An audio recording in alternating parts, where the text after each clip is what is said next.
Good morning, everyone. Honorable members of Association of Indian Management Schools, the past presidents, illustrious professionals, current president, Professor Ajit Singh Ji, the regional vice presidents, and very distinguished members and executive board members of Association of Indian Management Schools, the participants, and the distinguished speaker of the day. A very good morning to all of you. It's a privilege for me to talk something about Association of Indian Management Schools and also the resource person and the topic of the day. Friends, over 33 years ago, a glorious and highly impact-making body called Association of Indian Management Schools, a network of management institutions offering postgraduate courses, was born on 27th August 1988 in Bengaluru. It's a non-profit making society registered under the Karnataka Societies and Registration Act of 1960. Friends, as an independent networking body for professional development of management education in India, AIMS takes pride in having nearly 800 top-class institutions like Narsi Monji, Jamnalal Bajaj, ICFI, MDI, JNIMS, IMS, SP Jain, Wellinkar kind of institutions as the prestigious members. Some key aims and objectives of AIMS I would like to mention here. Number one, to provide a dynamic network of institutions engaged in management education, training, and research in India, to help accreditation process of management education institutions by suggesting specific criteria and evaluation standards of institutions and other programs, to institute or cause to set up local or regional chapters at convenient locations in India, and to promote the objects of the association more effectively, to take steps for the development of management literature, case studies, teaching materials, books, etc., relevant to Indian context, to actively promote linkages between management education institutions and industry, business, and government, to strengthen institutional capabilities through faculty development programs and case study workshops, faculty exchange, and enable better use of infrastructural facilities, and to organize seminars, conferences, management training, research, consultancy, and publication activities in furtherance of the objectives of the association. The major activities, of course, very important activity of AIMS is advocacy role. One of the major activities of AIMS is its policy advocacy role to safeguard the interest of the management institutions in all respects. The president of AIMS is an ex officio member of the Board of Management Studies of AICTE. AIMS has been thinking of having more say in the formulation of regulations by AICTE and MHRD relating to different categories of management institutions. Apart from that, AIMS is also instituted several prizes and several awards. AIMS V School Innovation Award, Wellinkar Institute of Management has sponsored this award, V School Innovation Award. Like that, ICFI has instituted an award for Best Teacher, and AIMS Ramaswamy P. Iyer Best Young Teacher Award, AIMS Best Case Award, AIMS Best Student Paper Award, AIMS J.L. Batra Best Research Paper Award, AIMS National Management Week, and AIMS RCM Best B School Director Award. Apart from the major and most important milestone of AIMS is it has instituted a very prestigious award, Ravi J. Mathai National Fellow Award. It's the flagship award which is also bestowed during the AIMS National Annual Convention to management educators and professionals for achieving a high level of distinction in their respective discipline. And AIMS conducts entrance examination for the admission into MBA program being offered by various institutions called ATMA, AIMS Test for Management Aptitude or Management Admissions. And AIMS also provides financial support to the member institutions. And AIMS is the first professional body started offering these kind of webinars and online programs for the member institutions, also various faculty members across the country, this kind of webinars, of course, not charging even a single rupee on a regular basis. And it has been, I think, 34th or 35th webinar today, we started this. And before we start, I wish to talk something about the distinguished speaker of the day. Friends, Professor K. Srinivas, he is the head of the Department of ICT and Project Management Unit of National Institute of Educational Planning and Administration, a Government of India, Ministry of Education institution in the country, in India. NIEPA, we call it. Professor Srinivas holds a PhD degree in computer science and has been utilizing open source ICT tools and technologies in teaching, learning, and student evaluation since 1990, both at graduate and postgraduate level. Friends, his areas of interest include e-learning, blended learning, MOOCs, ICT-enabled pedagogy, computer applications in project management, e-governance, etc. He is having more than 30 years of teaching, research, industry, and consultancy experience. Professor K. Srinivas also conducts teacher training workshops, both at school education and at higher education across the country for various teachers and various faculties. He has written a number of articles on different aspects on university automation, e-governance, training needs, etc., which have been published in highly reputed journals also. He has also participated in few international forums and presented papers on various aspects of e-governance, blended online mode teaching, MOOCs, etc. Friends, he is a member of various professional and also on the regulatory bodies for guidelines, for preparing guidelines and various policy issues at the national level. And he has delivered sessions, not only 1 day or 1 hour sessions, he has conducted 3-day, 5-day, 7-day programs across various institutions in the country and also been very, very active on the digital media. We are very proud to have Professor K. Srinivas with us. Now, the floor is over to you, Professor Srinivas ji. Thank you, Professor Rao Garu. Namaskar.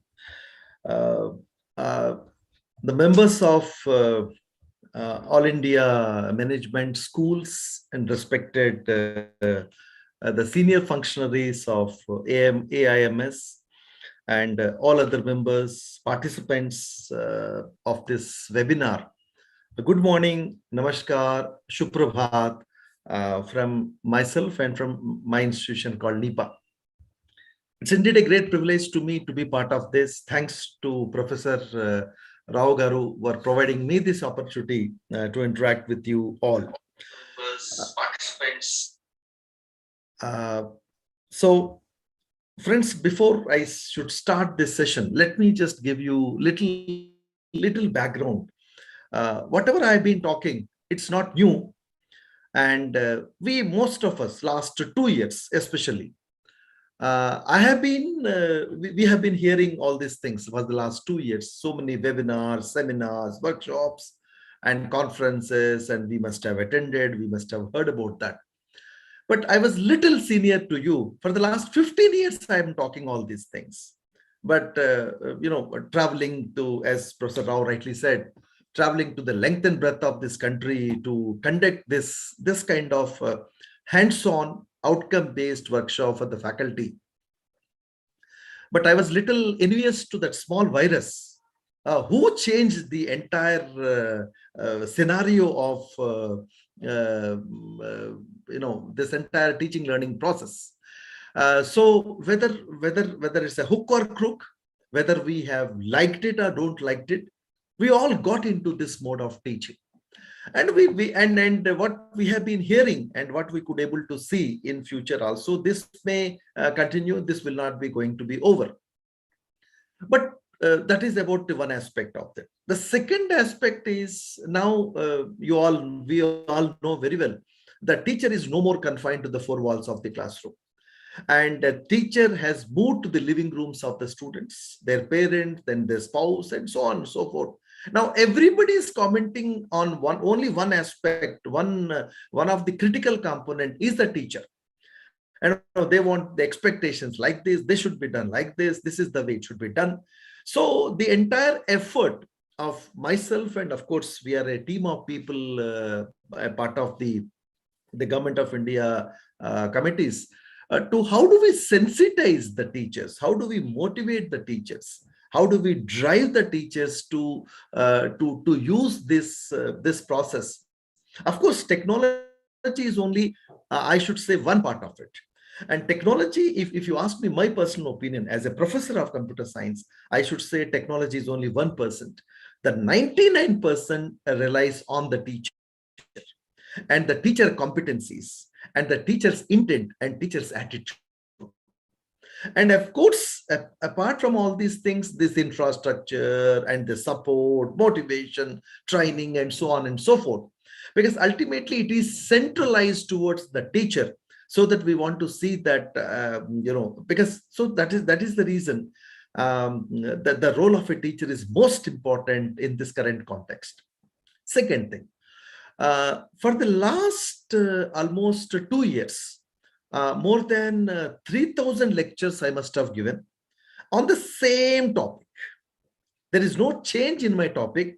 Neither I am going to change the topic for next another 5 years. But the reason why I'm telling, there are so many dots need to be connected.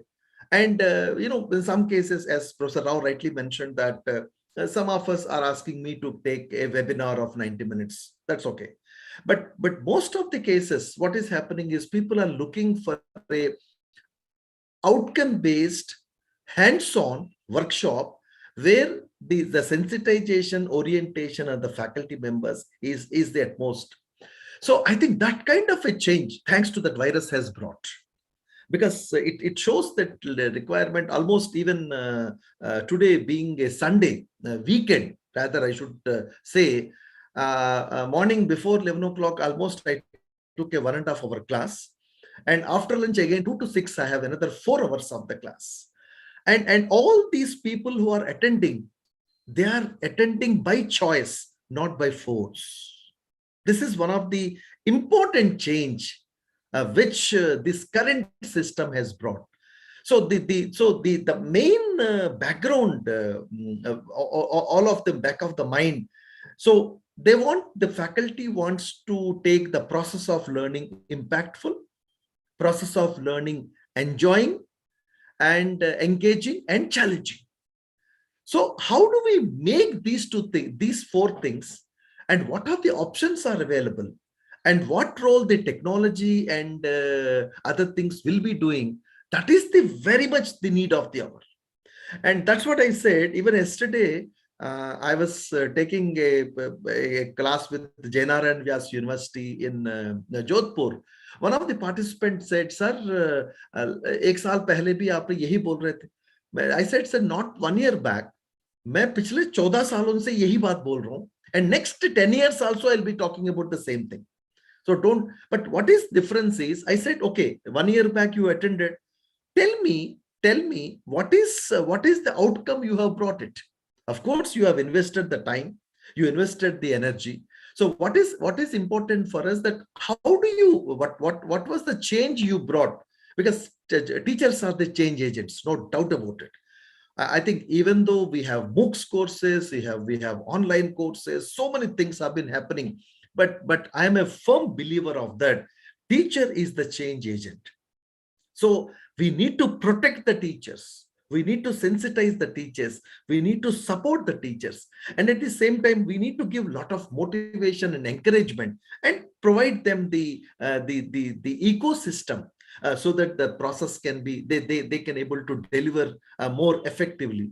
Because unless and until you have that creativity and innovation and with supporting mechanism, you cannot deliver it.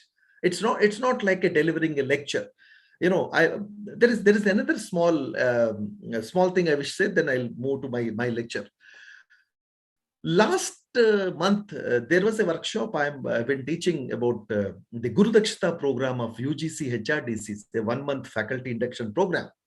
And one of the faculty members' great grandfather, and 89 years old, a young man, underline it, a young man was sitting and attending the class of 3 days with his granddaughter.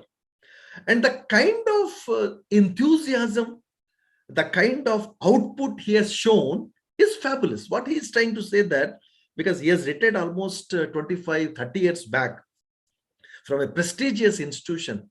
And but his art is at still young because of his age. Almost 89 is not a small age, but his art is at with a young around 25 to 30 years. And the kind of tools, technologies, processes, and procedures, and which we explain, and he has done the fabulous work, which you know, it's definitely is going to be an eye opener for many of us. So it's all depends on how we motivate them, and how, and you, to the extent possible, to try to integrate the technology, and then so that the desired results can come out of that. So with this background, this is one part of it. The second important part, friends, which I just want to speak here, one is about the current situation, current mode of teaching, and so on and so forth. And the second important aspect, we all of us know that the online, the MOOCs courses, which is already there, and of course some courses are being designed, developed, and delivered by Indian topmost B schools and many other institutions.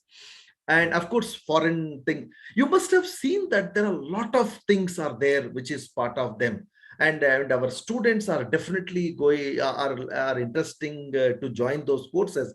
And at the same time, these students are, because this is my personal experience while visiting the various NAC committees and UGC committees and ACTE committees and Ministry of Education committees.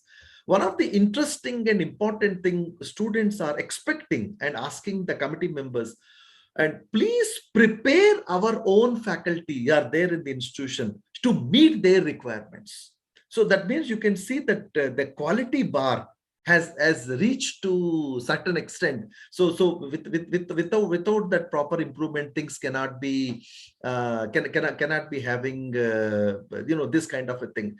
So where do we start? And I must tell you, one of the interesting and important time is the current time. So because of the pandemic, we have been delivering the things from home, and students are at home. There are a lot of things are being happening there. So this is one of the best test bed for us to innovate and to create and to make the things happen. So I am pitching my session on the basis of this, as the title says, digital pedagogical tools for blended learning, a step-by-step approach. So the time which we have, whatever the way we have been teaching is blended, but the point is that, are we really blending? Is it the real blending is being happening? I think Prasada Rao is just referred when he is talking before the session starts about a website of mine.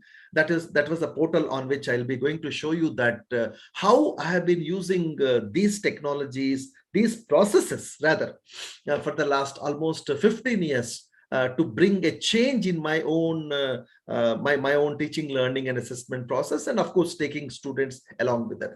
But one small important point we all of us need to understand: it's a step-by-step approach. It's not happen overnight.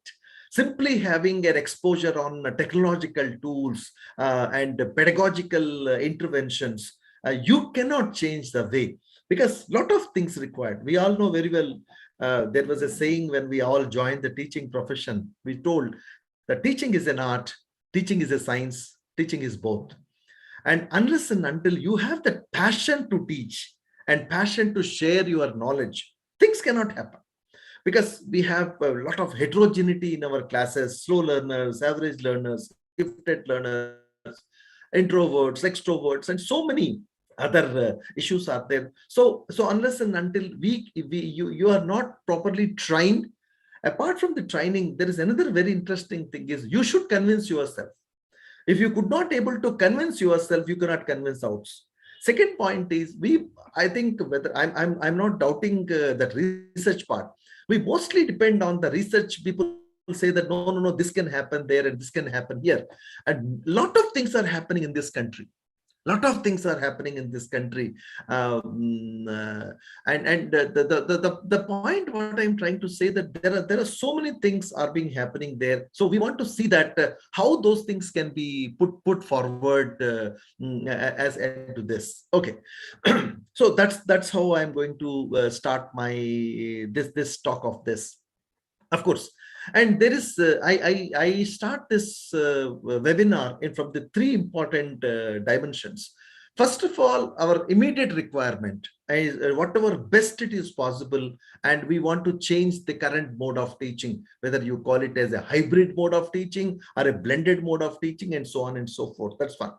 Second, of course, there are you all know very well that almost 6-7 years back, the government of India started a wonderful initiative. It's a government initiative, the name of Swayam.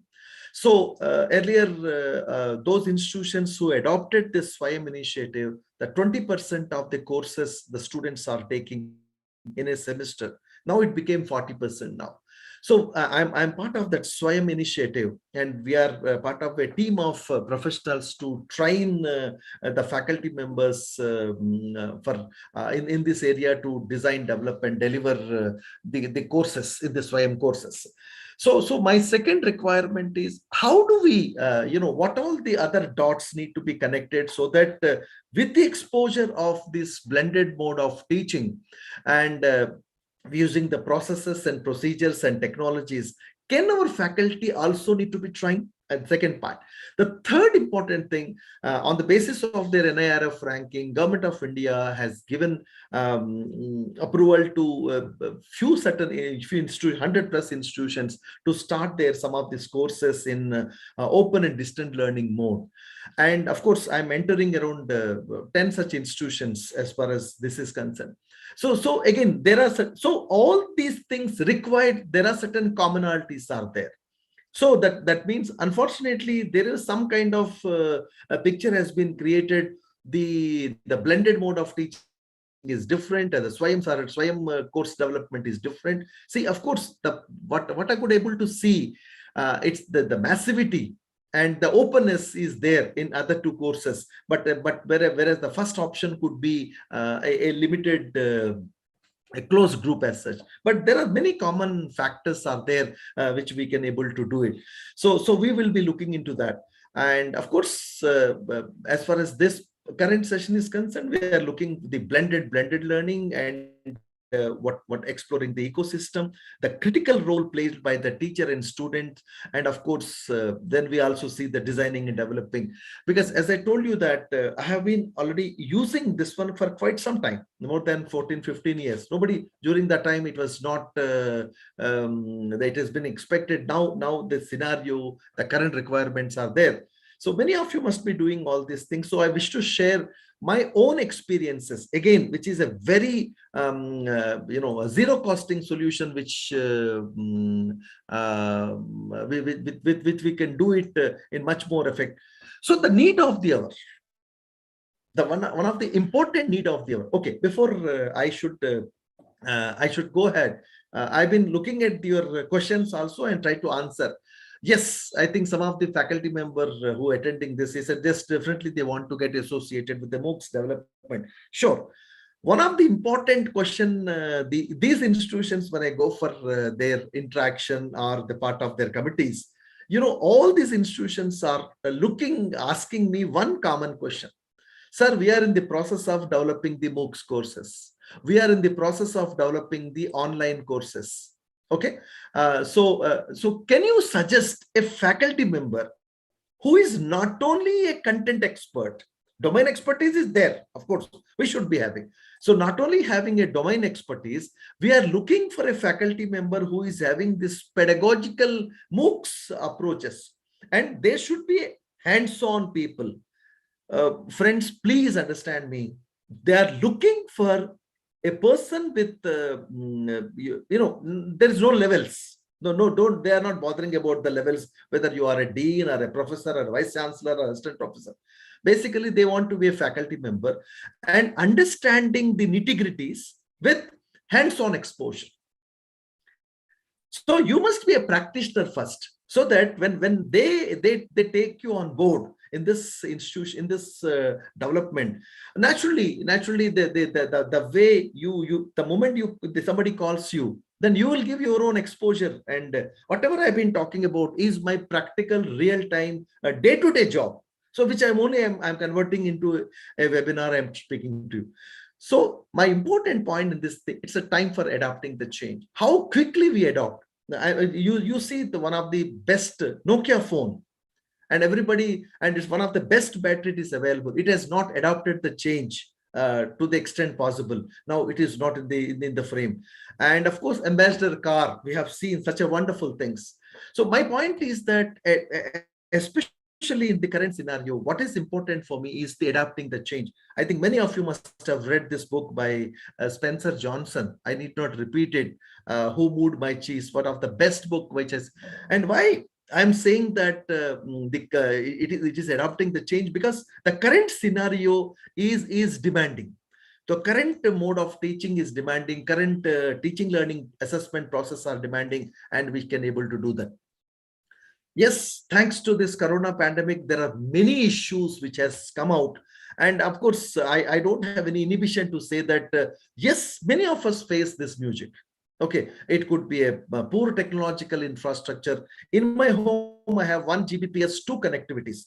My daughter is pursuing law from a famous law school in Delhi. My son is pursuing, we all of us, of course, most of the time I'm managing from home for my classes, my academic and my administrative responsibilities. So technology is very much is required, and many times it is so that is one problem. And of course, the institutional support and culture, yes, it has improved. I'm not saying that it has changed the way, because still the kind of mindset in many institutions is simply you open a Zoom class and deliver the lecture is enough. But simply speaking to the Zoom class and sharing through WhatsApp or a Google Classroom is something like, it's not the one. There are many factors which is going to be done. But there are 3 important critical aspects the faculty members still, because ultimately we had to take them. And the issues what I'm talking about through the faculty members, they're all excellent teachers in a conventional classroom based teaching. Okay, so the point is that we should take the confidence of these people, so that if they can adopt and adapt to the extent possible, then of course the own institutions and the system definitely is going to make a change.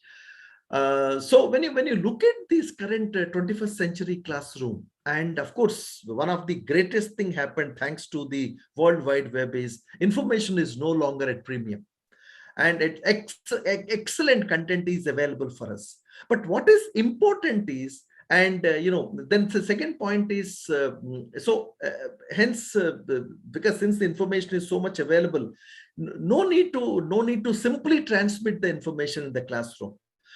And also very importantly, teacher cannot compete with World Wide Web. So what is important is teachers need to ensure that students are able to assimilate the information through appropriate and timely practices.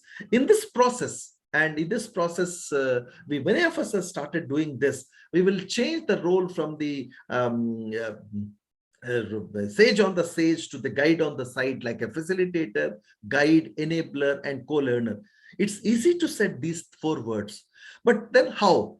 What is important is then you require certain planning. You require certain changes are need to be done as the way we have been teaching. This is, and so that we can bring the class could be and it's a learner centric environment rather than the teacher centric environment.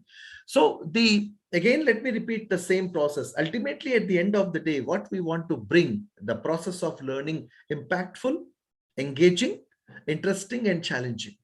So how can we do that? And I must tell you, all these things I'm not talking just like that.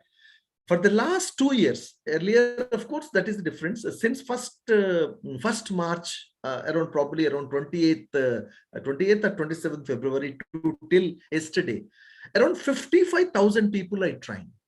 55,000, and includes the sciences, social sciences, humanities, engineering, medical, and of course law, and of course there are diversified.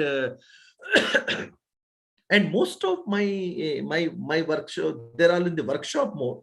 So one of the interesting thing people are asking me, sir, how do I make my classroom impactful and engaging? And these questions are asked by many of the institutions. Like recently, day before yesterday, I'm having a workshop with the triple IT, one of the triple IT faculty.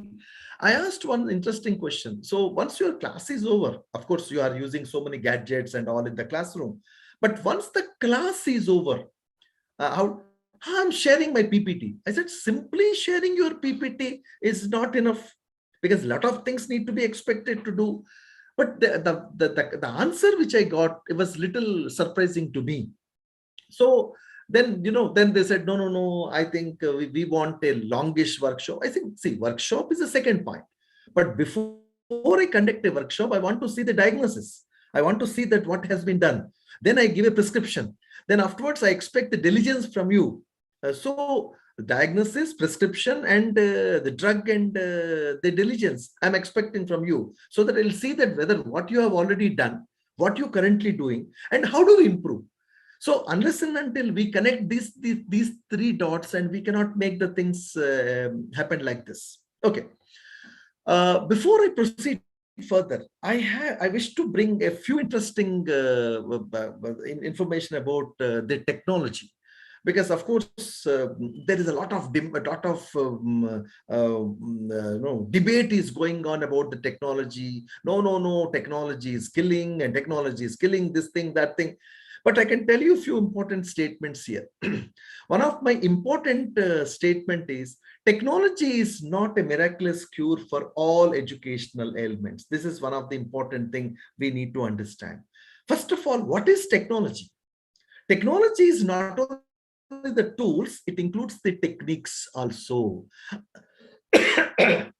Sorry, unless and until we were not clear about this, and technology is a means and not an end. So for example, like this particular webinar, and I'm managing with the technology. So now everything is required to be done: the connectivity, the speaker, the PPT, the voice, the video, and so on and so forth. But there are certain workshops which, in my own personal experience, it happened 4 or 5 years back. And when we went, there is no power and there is no PowerPoint. It is basically a orientation workshops on MOOCs, design, develop, and deliver MOOCs courses. 2 days, first 2 days, without power and without PowerPoint, I could able to manage around 150 people. So technology is definitely the need of the hour. But what is important is, we should know that, there are several stages are there. First of all, when we talk about the MOOCs courses or blended learning courses, what is important is, how do we design, planning and designing? Then comes the resources. Then comes the platforms, orientation about the platforms. Then comes the transaction strategies, the course transaction strategies. Then comes the assessments and activities and assessments. Then strategies for the student interaction. How do we motivate? How do we engage? How do we encourage? So what happened when 2 days, when I come to know that there is no power, I changed my gears.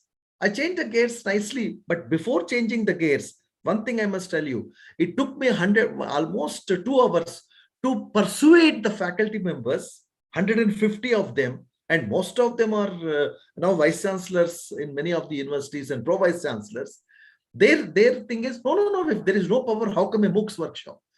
I said, sir, MOOCs workshop means it's technology enabled processes, means open the laptop and press the enter button is not the one. Lot of planning is required, lot of designing is required. We need to understand the course objectives, you need to understand the programming objectives, then we need to map the requirements. Then of course, then that's how we started, and without PowerPoint, friends, you all know very well.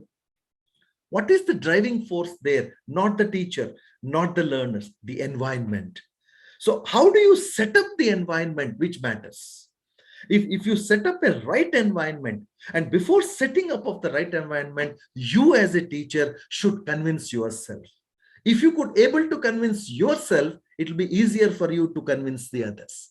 So coming back to that second important slide, which I am saying that the effectiveness of the technology is directly proportional to competence building and building the positive intent and right attitude. If the competence, intent, and attitude are there, and this is again, it's not happening overnight. And many of the tools are there, so many technologies are there, so many pedagogical approaches are there. But all these things, we should show how these things can be done into that. That's the important point. Now, coming to the platform, I think this is what Professor Rao is mentioning while introducing my my brief profile. And this is the portal. And of course, this is basically, it looks like a website. You can also open anytime and you can see. If you can simply type profksrinivas.in on your browser, it opens a website kind of a thing where certain links are there, certain social media platforms are integrated, and of course, whatever the information required for the technology enabled teaching learning is being there. So how this is not a website, as I already mentioned. This is my one of the important component of my teaching learning process. And in this process, and of course, the platform, whatever you could able to see, is a zero costing solution. I have not invested single rupee on this, and this I am using last 15 years, sir. Not now, not because of the corona pandemic or post pandemic, pre-pandemic we have been talking about. No, it's not a pandemic. It's there from the beginning. Almost last 14 years completed. This is the 15th year I am using this. There are two important sections of the learners which I'll be dealing. Number one, a learned colleagues like you, where I'll be giving the webinars or orientation programs and so on and so forth. So what is the modus operandi? If somebody invited me for my class, what I used to do, at least 72 hours before the start of the workshop, I used to share the timetable, the sessions, and I'll map the resources connecting to that. So every participant who is attending this workshop, they are generally creating a social media platform like a WhatsApp kind of a thing, and or Telegram kind of a groups, so that the 72 hours before they see me face to face. It could be a face to face workshop or it could be a virtual workshop. They will be providing, and the expectations, the instructions will be clearly drawn. What is the role of myself in this workshop? And two things are very clear. These workshops are outcome based and hands-on based. And the workshop sessions will be having 4 components. There is a lecture component, there is a discussion component, there is a demonstration component, there is a hands-on activity component. Okay, so each session will be of 90 minutes to 2 hours. Nowadays, the ASCT, FDPs, they're looking for 2 hours, but most of the cases it's 90 minutes. But 90 minutes will be divided into these parts. And because the resources, the cases, then along with this information sharing, there is a collaborative learning platform which is integrated to that will be shared, and there is a learning problems will be given to that. So all these things before they come to face me will be oriented. Okay, at the end of the day, and of course during the workshop, at the end of the day, there are certain activities will be given to them. And so once the workshop is over, I am not issuing any certificate, especially in NIEPA's, my own programs.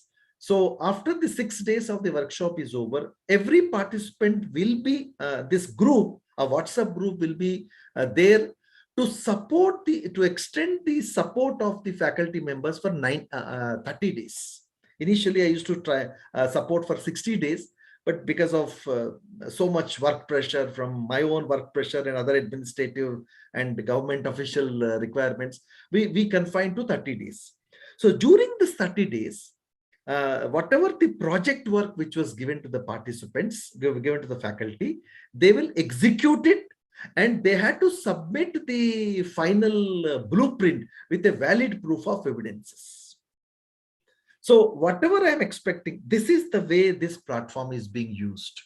There are one type of users. Second, you can see on the top right corner. And okay, for the first level of people, I'm not expecting any, they're all guests to me because I'm not going to monitor their progress after the 1 month is over. Okay, but whereas my students are also my own students in my university and in one of the other university where I'm an adjunct faculty, where giving a gap in one semester, I'll be teaching some papers over there. So for them also, I'm using the same platform. The difference is my students are having a username, my students are having a password, and they will be given access, not the general thing like you could see. They will be given an access to the course where they are expected to go through it. And it's completely on the blended mode. So right now, it used to happen that it's then the reading resources, and of course, all form. Some of them are my own resources, but most of them I'll be using from the other sources, which I'm coming to that.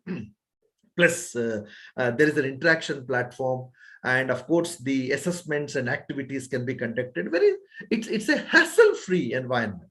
So before I should start a semester, at least 1 week to 10 days, I used to ask the students to go through this one. I'll create some sample courses, and that the process is being done. All the experimentation I do in this platform with my students. But before I do any experimentation, I'll create small interactive videos with my students. I think that's where I'll be pitching this technological innovations can be very much helpful and do the needful.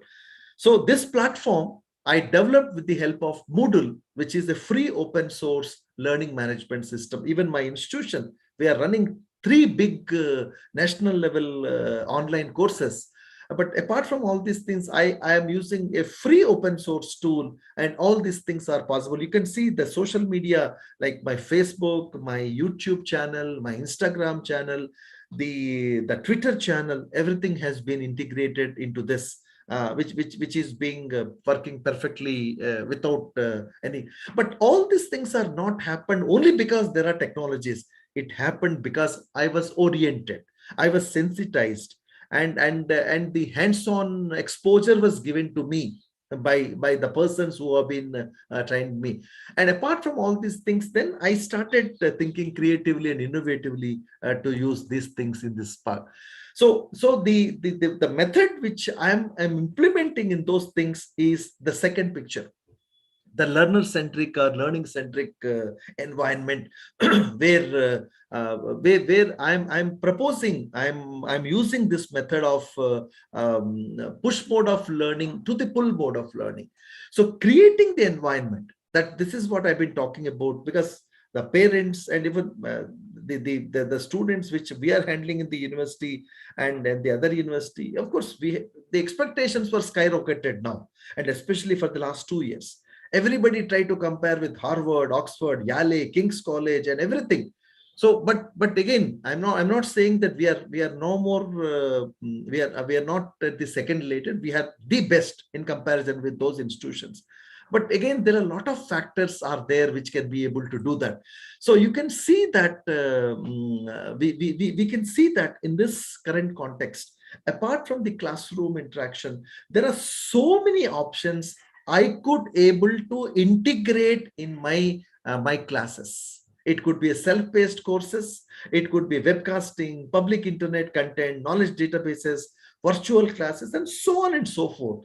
So that learning of the learner, so learner should be given an option to pull full this from these several options, not from only one source of that. So that they will be having a. But all these things can happen only when you set up an environment which I take a cue from one of the famous quote of Albert Einstein, which he said, I quote, "I do not teach anyone. I do not teach anyone. I only provide the environment in which they can learn." I think this is what the key, which we have been doing it. I'm not saying that this is nothing new, but the point is that the students, the expectations are, day before yesterday, one of my faculty saying, "Sir, actually, I've created, assessment," and I said, What assessment are you talking about? Are you going to do the teacher reviewed assessment? Are you going to do the peer reviewed assessment? Are you going to do the auto graded assessment?" So the point is that there are so many options are there. Then finally we decided, let's go for a peer reviewed one, for which there are tools are available, there are options are available for which we can take it. This is some of the Moodle based learning management system snapshots which we are using. And this is one of the famous online program on school leadership. We have almost more than 2 to 3 lakhs learners are there. And this is a program available in several Indian languages, and it's a very popular program. And it's a Government of India requirements we did. And all these programs we are launching on the Moodle and from our institution data center only. Of course, we are moving toward it's. There are some courses where there in the Swayam, but we have so much in-house content itself, and we have so better we focus mostly on our own vast infrastructure to do the needful as such. So so to do all these things, so the 6 essential elements we need to understand, and these 6 essential elements are common for blended learning courses. They are common for the MOOCs courses. Even they're common for the open and distant learning courses. The first and foremost thing, the of course, very importantly, planning and designing. Where if it is a blended learning course, because the ecosystem, the requirements are different. So the same thing with MOOCs and same thing with the open and distant learning courses. Then content is very, very important. And not in my opinion, I'm a strong believer of that, and I implemented also. Almost 70% of the content I use from the authentic sources, like the digital initiatives of Government of India. We all know very well that excellent, good quality content is already available in the public domain. So my point is that, and apart from that, excellent state government last 2 years. A good quality content is being already available, made available by the state governments. So I think we should try to use the content. I've been using that, and we all know very well that Swayam, it has got good quality archival course content is available. So we need not reinvent the wheel again, because something is already there, and we had to mention the source and refer it and attribute. We can. Similarly, the Swayam Prabha, India's finest 34 free DTH channel, a good quality content is available. National Digital Library, I need not mention, we all of us are using for quite some time. EPG Pathshala, excellent content, your own discipline, sciences, social sciences, humanities, engineering, medical, and of course, it's available there. UGC MOOCs, and the UGC MOOCs was earlier the national coordinator of the MOOCs courses. They have an excellent, they have their own platform. They have NROER, National Repository for Open Educational Resources. This is the one. IIT Bombay Spoken Tutorial. no need to mention again, because we all of us are using for quite some time. FOSSEE, and this is again a free open source ICT initiative of Government of India. This process of that. Sakshat is another initiative, and virtual labs, we all know, but unfortunately very few people know about the O labs. At the Amrita University with the CDAC has developed, they have created an environment where digital content mapped to the school syllabus. This is again available. We at NIEPA has collected and collated the digital archives of educational documents almost 75 to 80 years, starting from the first education plan and the action plan for implementation. So many documents are there in the public domain as such.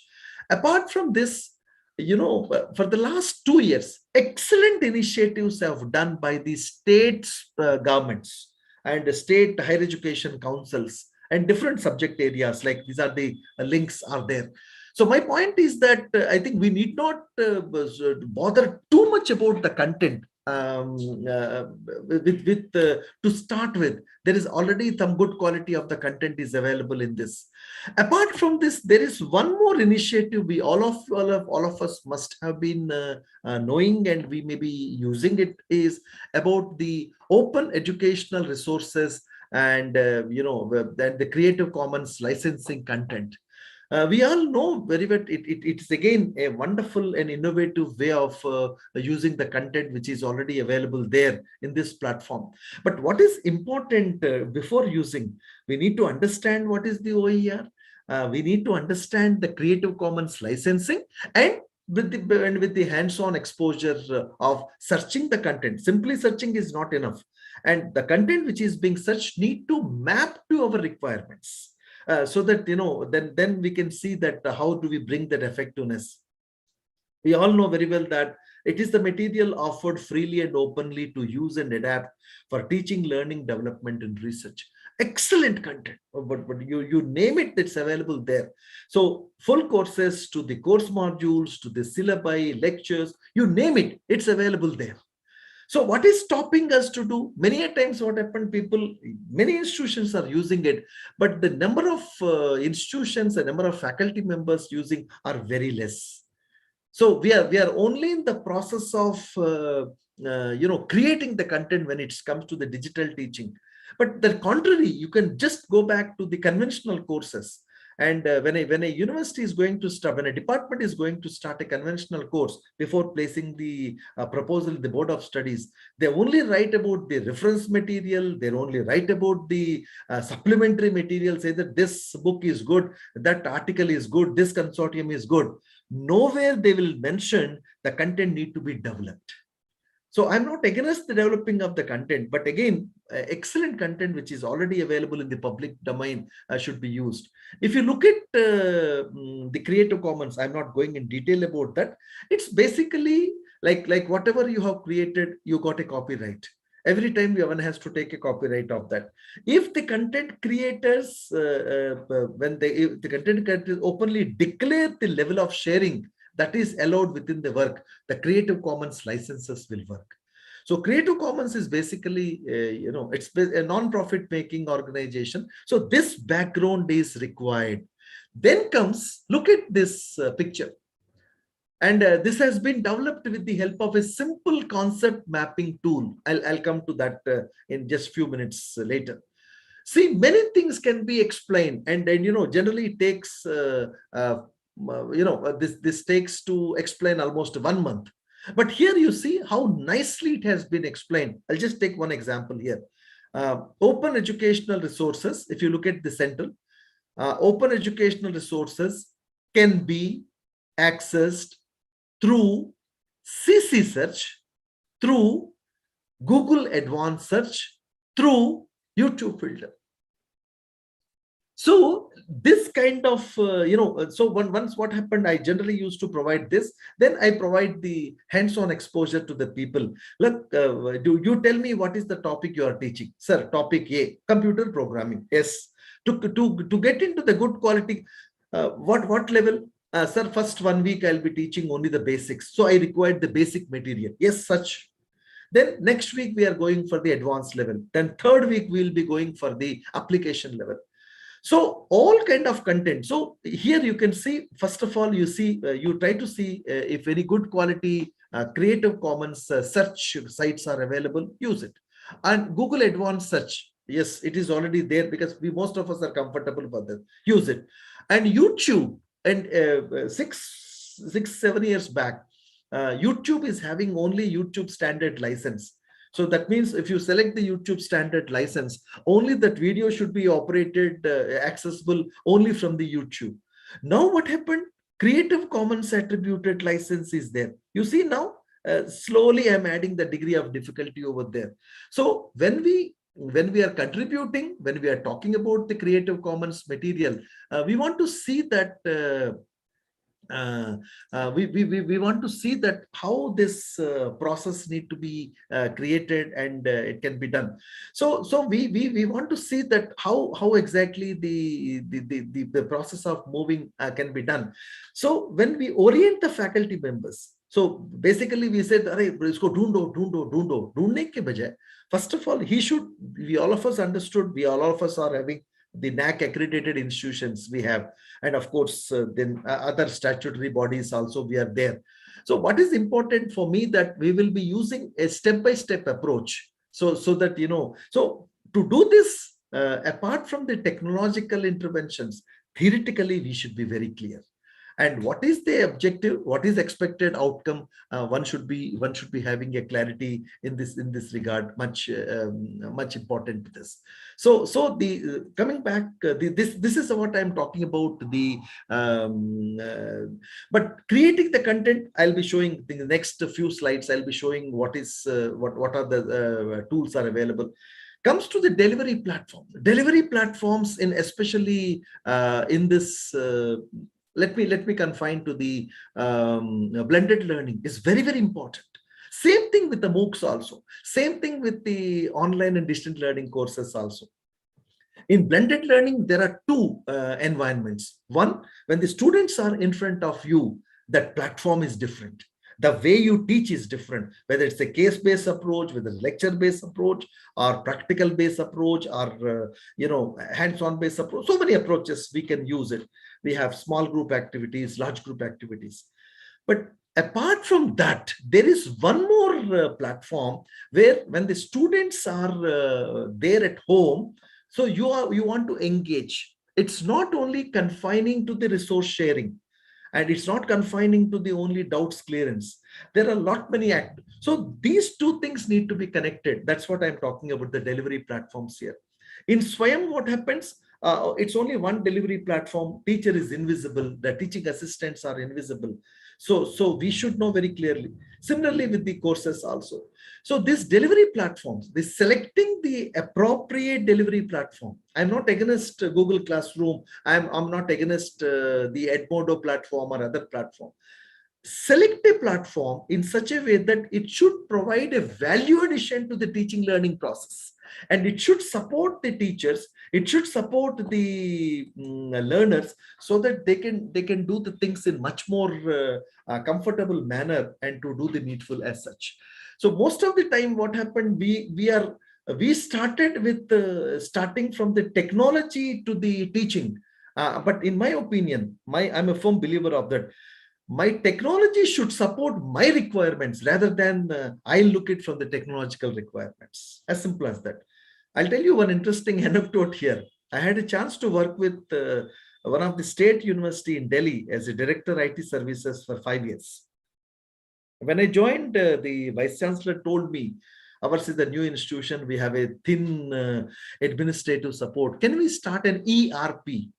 And till that time, I have done a lot of PhDs on the ERP, taught ERP, but I had it. This is, I'm talking about in 2009, 2009. And believe me, friends, during that time, the cloud-based application, when we are asking the vendors, and vendors are talking so many things. So we jot down only 3 important aspects. One is student life cycle, faculty life cycle, payroll, financial accounting, and of course the budgeting and control. That's all.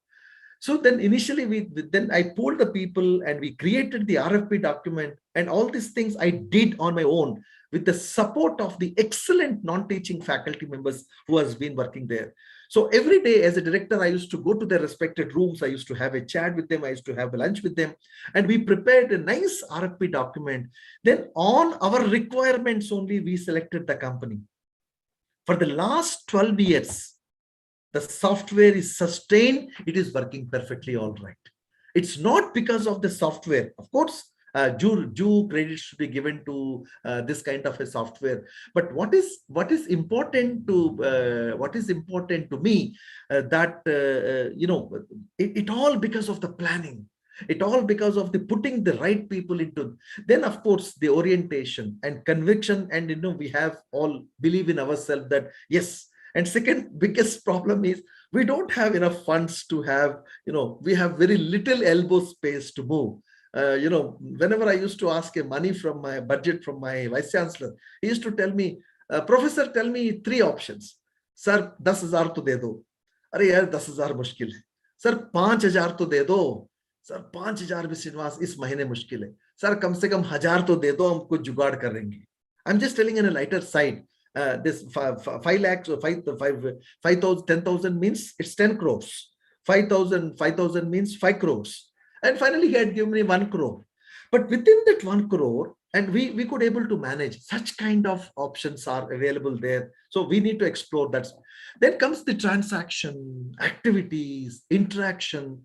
These are all the things, something need to be understood very clearly. And so we can go further.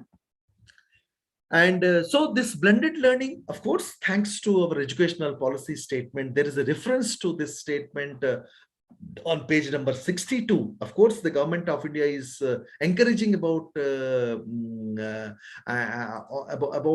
digital learning platforms. Of course, they want to give an importance to the face-to-face in-person learning. So accordingly, they have constituted a committee, and I'm one of the member of that committee. We gave a detailed outcome-based implementation strategies, and it was available, and it was shared with the government with making a very clear-cut objectives of how do we make the process of learning impactful, engaging, interesting, and challenging. What all need to be done. Of course, so let me make a simple as such. So it's basically the pedagogical approach. It basically pedagogical approach, mixing the face-to-face and online activities and integration of synchronous and asynchronous learning tools, which is providing an optimal possibility for arrangements of effective learning process. But the mixing matters a lot. We have been preparing so many things, but what is important is the mixing matters a lot, and what to mix, how do we mix. This is where the process will be done. So here again, let me tell you one thing. In the blended learning,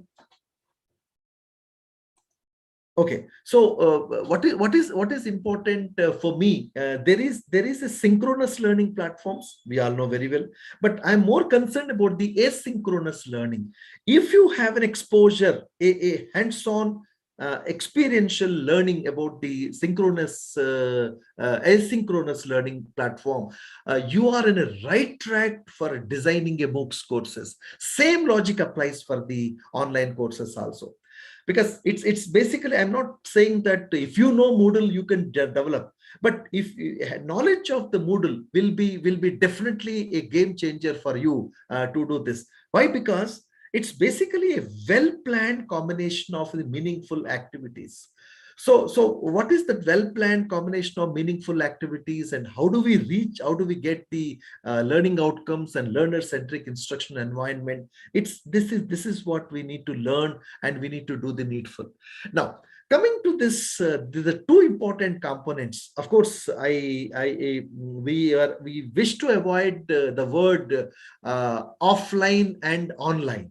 Okay, and in place of offline, we are using the word in classroom learning. In classroom learning, and in place of online, we are using a word called out of the classroom learning. Okay, in classroom learning is basically refers to the activities within the classrooms and labs, like whatever the standard way we have been doing. We can able to do all these things, explanations, demonstrations, so on and so forth.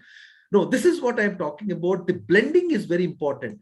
Coming to the next part of it is about the out of the classroom. Out of the classroom is basically the online mode of interaction, where the students are at home and no physical presence of requires, but then there are so many activities that teachers can plan. This is where the power of the technology will come, which is supporting the the planning and designing of this course, accessing of the. And again, here actually we brought one more dimension, that even I do most of my class at least weekly, at least one session, one or two test sessions.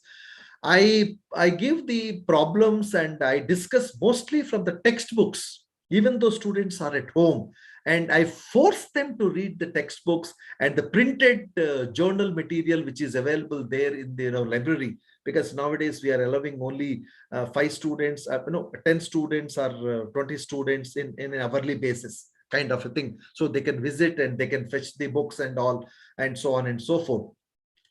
Plus the other aspects like video lectures, notes, podcasting, audio files, web pages, ebooks, and e-journals.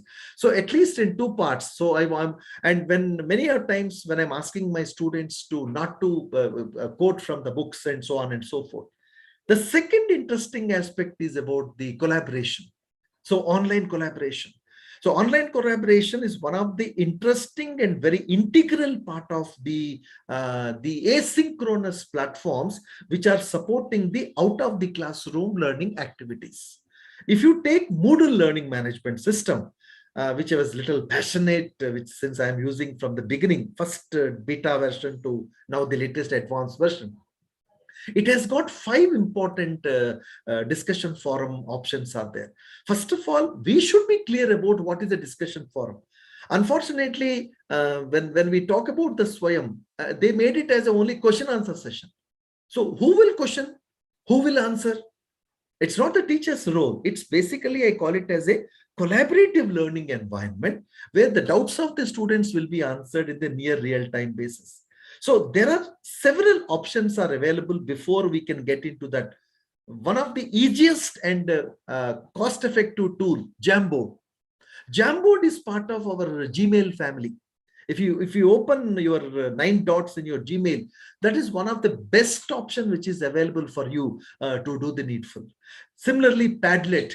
So Jamboard and Padlet are such options. Of course, Padlet is having only 4 versions of 5, but whereas the Jamboard do not have any such controls as such. We can create that kind of. And coming to the group projects, yes, a lot of features, tools are available, and of course other stuff also. So the bottom line, what I'm talking about in these 2 environments, one is online environment and offline environment.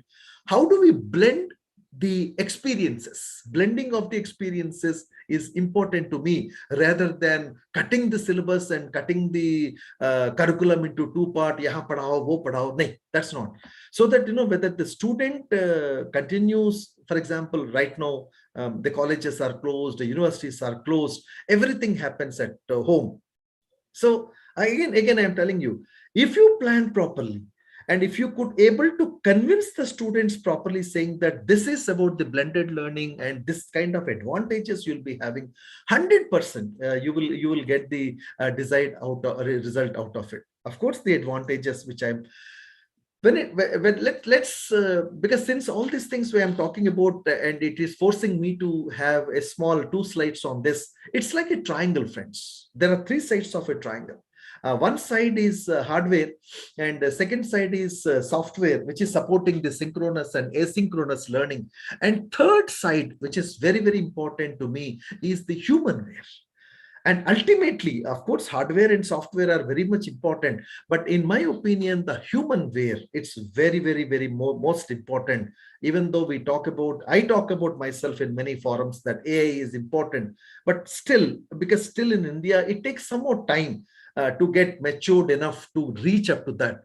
I still could not able to figure out my Alexa at home. We taught 3 languages to her. And every second day when I'm asking something in Telugu, my children taught her in Hindi, my wife speak to her in English. But every second day it is giving some other gibberish language. Maybe it may be correct. It may be correct. My AI may be correct. But my intellectual competency could not able to understand what is the gibberish language it is saying. So that's what I've been saying. And finally, we used to say that other day my wife is saying, Alexa, hell with you. And suddenly when I said hell with you, it is replying back saying that, no, you cannot say hell with me. Now I'm correct. So what I'm trying to say that AI is very good, no doubt about it. It has got so many things it does, but still maybe we are at the infancy stage to use that one to take it. So the hardware is very important, and software consisting of 2 important components. One is supporting the synchronous learning, and second one is supporting the asynchronous learning. And while using this asynchronous learning like Moodle, Edmodo, Blackboard, Google Classroom, and so on and so forth, what is important to me that how do we, what are those activities you are going to give with your students who can pursue beyond their class hours and schedule? That's very important. So that the students, so that the students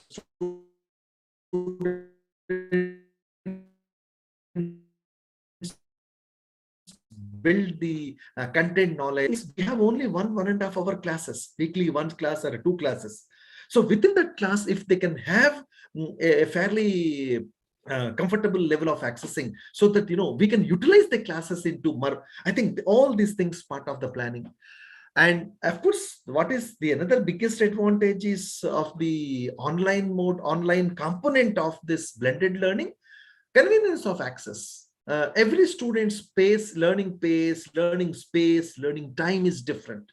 So if you can create a wide variety of the content so that the student can watch the videos and read the content multiple times to absorb the content.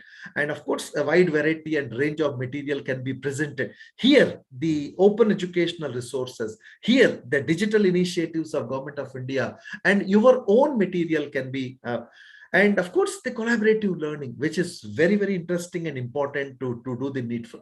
The last point about the teacher, the human wear component, which is very, very important and to me, so that, apart from the good subject knowledge, there is no discussion on that. The ecosystem, whether you are using a blended learning program, whether you are using, whether you'll be part of the MOOCs course development or online and open distance course development, the ecosystem need to be understood very clearly, very thoroughly. Then of course, take one example that, understand the processes of what are the things to be considered while designing, what are the things to be considered while developing the course content and the delivery platforms, course transaction strategies, assessment preparation, and so on and so forth. So planning and designing, verbal and non-verbal presentation skills, collaborative teamwork, questioning strategies. These are some of the things to say. All these things can be implemented in 2 levels. Number one, if you ask me my personal opinion, I did the same way.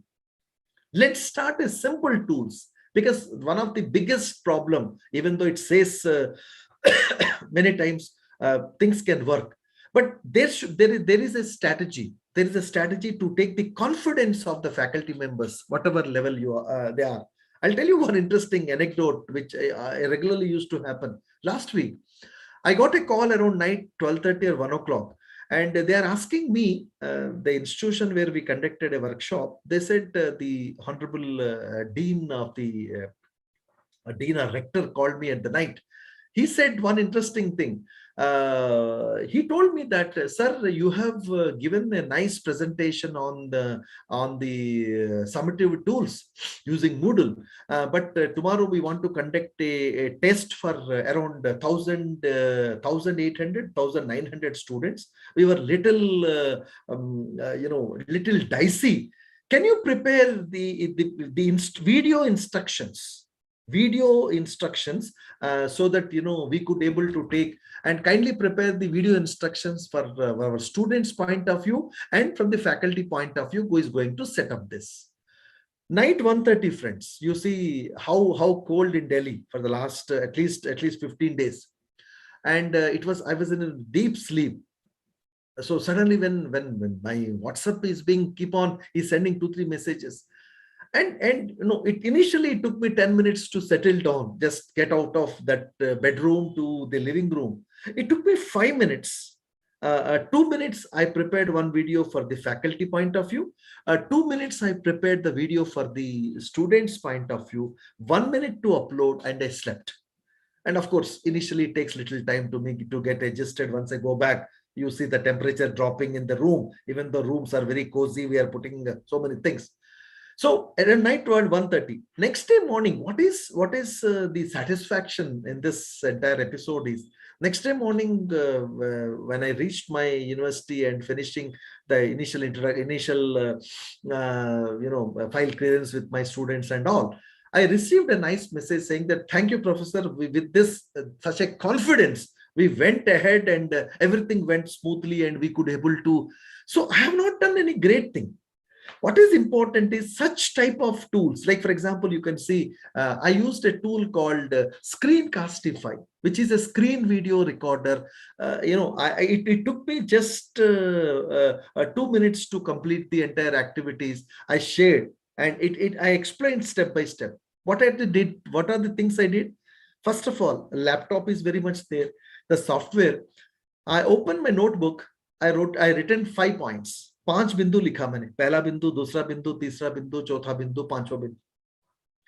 And I know the duration is 2 minutes. I put 2.5 minutes. Fair enough. 2 minutes.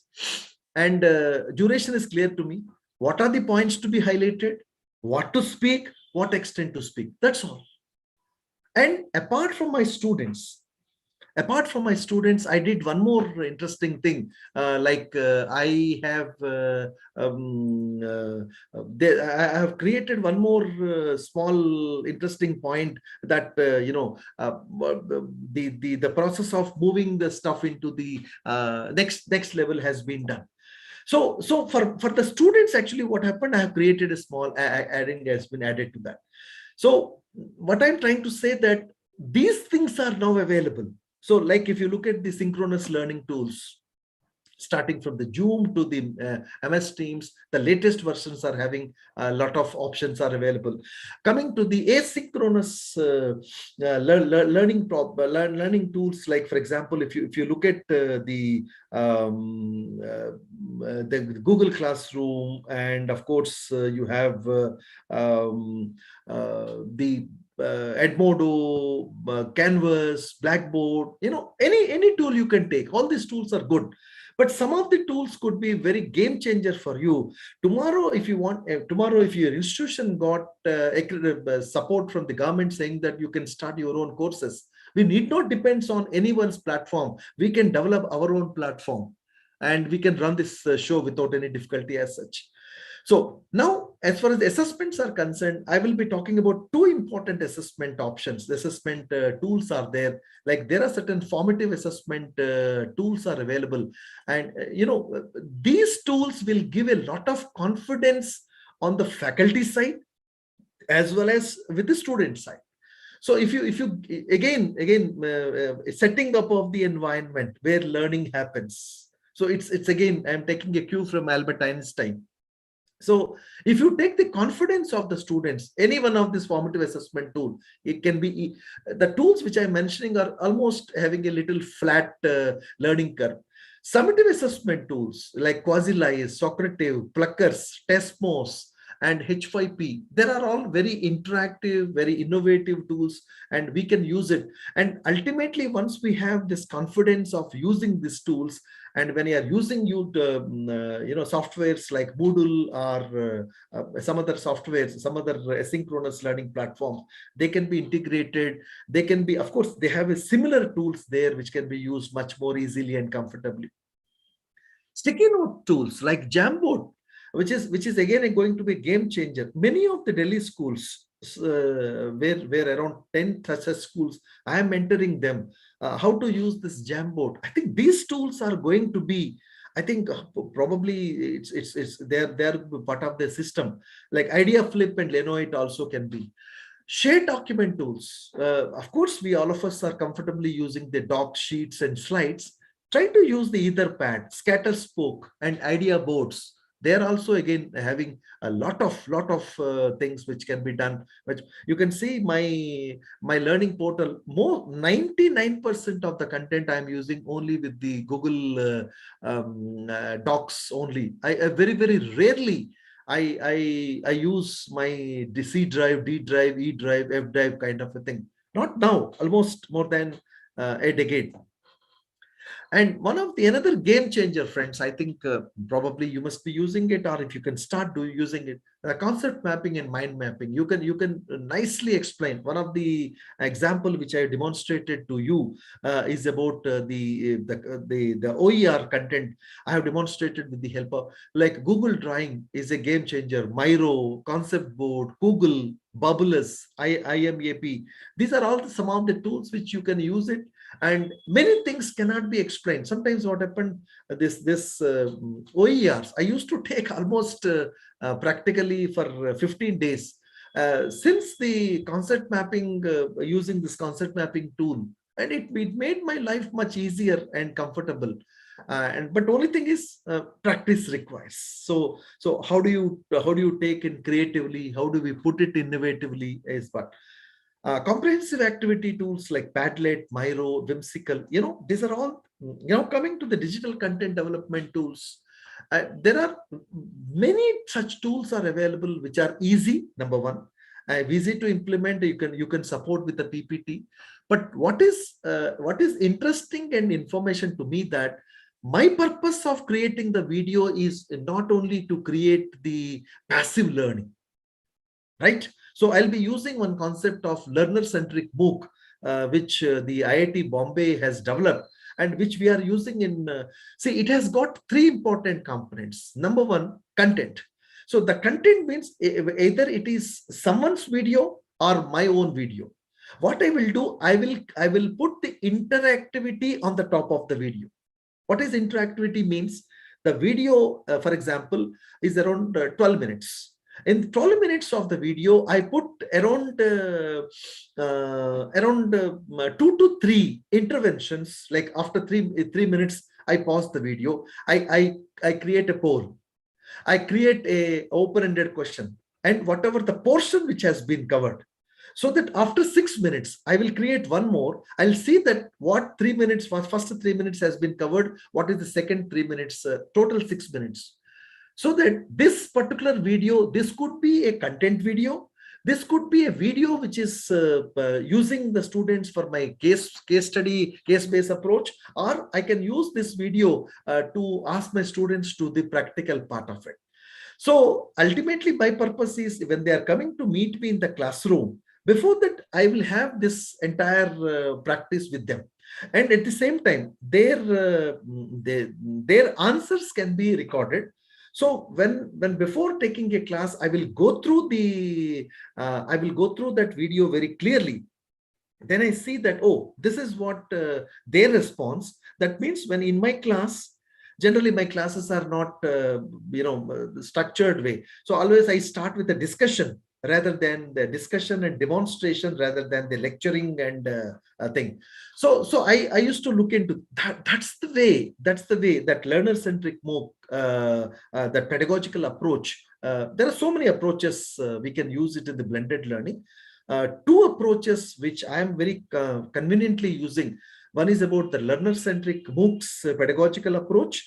And second one is about the flipped classroom. Of course, now the blended learning and flip both are complementing to each other. Most of them are having the same kind of a thing. The second aspect in that learner-centric MOOC is engaging the learner in the discussion forum. Instantly the reply. So I don't wait. But at the same time, I'll wait for my senior students to part of that. Okay, so that, we want to see that any student who is going to participate in the discussion forum should bring a valid proof of evidence, whether you are agreeing or not agreeing. The third important factor is about the assessments. The quick response to that, and we'll see that how that response is being made. So if you create this kind of an ecosystem with this help of these tools, technologies, processes, and procedures which are available, which could be definitely going to have a lot of change in our system as such. And very, very important point is that, the role of a teacher, as I clearly mentioned, and I have been telling very, very clearly here. So he should be creative after the, I think somebody is asking a question about deliverables. Absolutely. Delivery is very, very important. So, but before after the orientation and sensitization, and I'm expecting that the teachers can use and design the new experiences, combining the in-class and out of the class. That means online and offline activities. And what is there at teachers' disposal? First one is several resources, number one. Then second one is they have exposure towards the teaching learning strategies, and very, very importantly, digital and non-digital material. So using the digital and non-digital learning material, teaching learning strategies, and of course, the several resources teachers can do. But what is important to me is the role of a student. I think this message should go loud and clear to the students, that there are three important things, the three important things that the teachers need to understand. Teachers need to convey to the students very clearly. First of all, we want to make the learner as a responsible learner, because the blended learning environment is basically it requires proactive learning. And of course, we talk about the self-learning, but I used a word called guided self-learning. Don't leave it on your students. It's basically, the discussion forum, its guidance is required. So if you put them on the track, then the train will run. Only thing is the students has to see what are the signals are there and how can you go it. And second important thing is very important is problem solver. So the problem solving experiences of blended learning environment changes the role of a learner from passive listener to the problem solver. Means it cannot happen automatically. You, the teacher, either you borrow some resources, or when you create the environment in such a way, then this can be done into that. The third important thing, decision maker. How come a student can become a decision maker in the blended learning environment? And what is available to the students now? Pool of resources. Number two, effective learning problems. Number three, appropriate scaffolding of the teacher, which demands the learner's role as an effective decision maker. So then while exploring and solving every small step of the problem, learner gradually develops the ability of taking the appropriate decisions, so that this is very much helpful for him to be ready for the external real world. I think this is what I'm talking about, the change. So it's not simply uploading the content. It's not simply, putting so the planning for all these things to make it happen. Very important is the planning is very much important, and the execution is also very much important. To summarize, let me just take 2 minutes, but just 1 minute to talk about. There are certain 10 important the technological practices. I think most of us are doing it. Let's make it more clear and practicable. We need to have the institutional policy. See, there are two types of policies are required. One for the individual policy, and second one is for the institutional policy. Okay, and that is very, very important thing to be done. Second one is so that when you got trained here, let's try to implement, and you develop I developed my own website, my own learning platform, and then my institution was also followed similarly. Accessible resources of data bank of students and teachers, and of course we have the repository of the learning material, and next one is very interesting and important to me. Prepare an online teaching learning manual. Whatever the understanding we have, I'm not saying that on the first day itself we can run 100 meters. And even Hussein Bolt also took so much time to reach that of so many seconds they have done it. So we don't want to. I'm assuming that we don't want to be 100-meter runner. We want to be a long distance runner. Okay. Second one is make online teaching learning an integral part of the curriculum. Of course, now institutions are having their policy statements very clearly. But when I visit the institutions as a NAC committee member, again, I'm all these things I look at as a NAC and the regulatory bodies. But some of, like, I'm doing a lot of academic audits to institutions, but I'm not seeing there that many, whatever they are writing on the document, it has to be reflected there into the system. Develop the modalities for the e-assessment and start using, whether it is a formative assessment, whether it's a summative assessment, whether it's a peer assessment. Use these individual applications. Then you can go with asynchronous learning tools like Moodle or so on and so forth. Develop modalities for collaborative learning environment. And now this is the best time. Like even in my university also, I stopped meeting my students.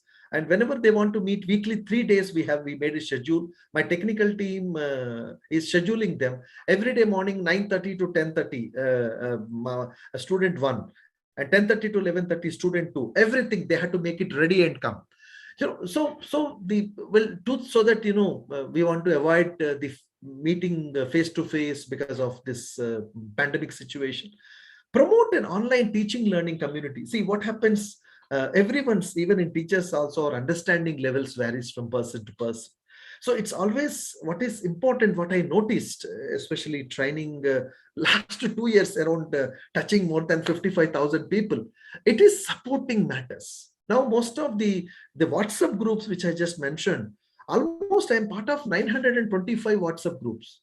They're all only created only for 1 month only, 175 Telegram groups. But why that groups are sustaining?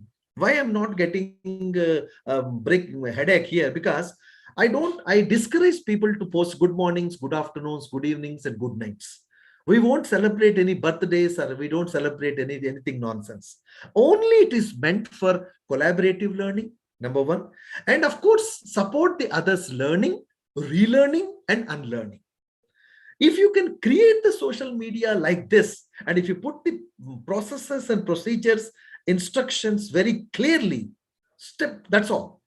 And that's the reason I'm part of almost so many social media groups and all. So we are supporting to each other. We are supporting, so that like yesterday night, last week, I have told you example of somebody sending a message to me. He's a pro-vice chancellor. And he said, Dr. Saab, हम थोड़ा सा डरे हुए हैं. मैंने कहा sir आप डरना मना है, हम हैं ना आपके साथ. कौन सी इसके अंदर बड़ी बात है? 2.5 मिनट का एक वीडियो स्टूडेंट्स के लिए, 2.5 मिनट का एक वीडियो फैकल्टी के लिए, और बस then things happen. So it's not that we need the support. Pat in the back is important. Holding the hands are important. And of course, we want to publish. Publish means I'm not only talking about publishing in the Scopus and Web of the Science and for the international participant. Let's put these things into our own community of the people. 8.5 to 9 lakhs faculty members are there across India. So wherever you have a chance, please come to academic staff colleges, Atal workshops. Most of you must be doing it. Or Pandit Madan Mohan Malaviya faculty programs. Create a sense of confidence with demonstrations of the tools and technologies and processes and procedures. So this gives a lot of confidence on the people. Then whatever it has been said in our new educational policy of use of technology, ICT, it could be a reality, friends. That's all I wish to say. And if you have any questions, comments, of course, I keep taking things. So if you have anything specific to this session, which I said, and you are friends, I think, very, very, stuffed session, blended with so much information Professor Srinivas has shared. It's a very wonderful session. In fact, I have done 2 programs online from Coursera. Then those programs, I enjoyed thoroughly the session of Dr. Srinivas, because the way he has put in, the way he has, shared with a lot of empathy and compassion, that makes us very much personalized. I'm sure this video session also is shared with all of you on the, I think right now. If anybody needs, please reach me. I can share it with you. And one more important thing, very, very happy to have participants across the country for the time being who are there on the screen. I'm able to see. This program is live on YouTube also, on Facebook also. But I'll be more happy if there are some queries, because you may put one question, but the benefit is enormous. One person, Mr. Pratik Tavde from Vidyalankar Polytechnic, Mumbai, he is asking a question to you, Professor Srinivas ji. How to create EPUB using SIGIL, SIGIL? See, there are two. The process is very simple. First and foremost thing, the software, of course, there are two types of applications are there. One is SIGIL is being talking about, and of course there are some proprietary applications are there. What is important is the material should be available either in the PDF format or in the Word format, and following the standard simple protocol methods. It's easy to use the SIGIL, and then you can convert the entire material. But what is important here is to convert the content in the ebook format. Multiple themes are there.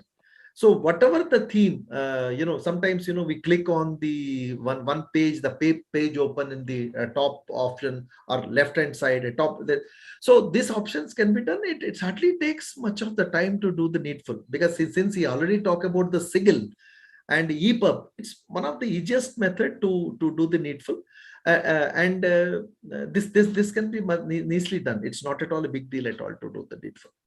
Yeah, one more. Before the second question, I wish to ask the audience, the participants, please switch on the videos if possible, so that we can talk to everyone face to face. Yeah, see, sure. No other interface can replace the face to face, no doubt. But if possible, you can do. The second question is from Dr. Bharat Bhushan, Director, Vishwa Vishwani Institute of Management, Hyderabad. Dr. Bharatji, over to you. Yes, sir. Good morning, and what a great session and what a great day to start Sunday. Thank you so much, Professor Srinivas, sir. It was really very wonderful and knowledgeable as well. We have really enriched ourselves as a faculty after hearing you. Sir, I have a very specific question because we have learned during our initial days of being a teacher that considerable and significant amount of learning happens through peers. When the student discuss with their peers after the faculty has left the classroom. Yeah, many doubts get crops up and all those things. So in an online mode, we had been trying to create some discussion forum, as you are also referring to, and some breakout rooms probably they can, the host can create for their discussions and other things. Beyond that, do we have any other effective mechanism wherein that peer discussions can be created when we leave our classes? Yeah. Thank you so much for this opportunity, sir. Thank you. Yeah, thank you, Dr. Bharat Bhushan Singh. So my answer this one is, for example, if you take Moodle, which is again a free open source learning management system, which is a very good asynchronous learning platform, has 5 types of discussion forums there. So in one forum, basically there is a teacher created, students will participate, and of course students can do.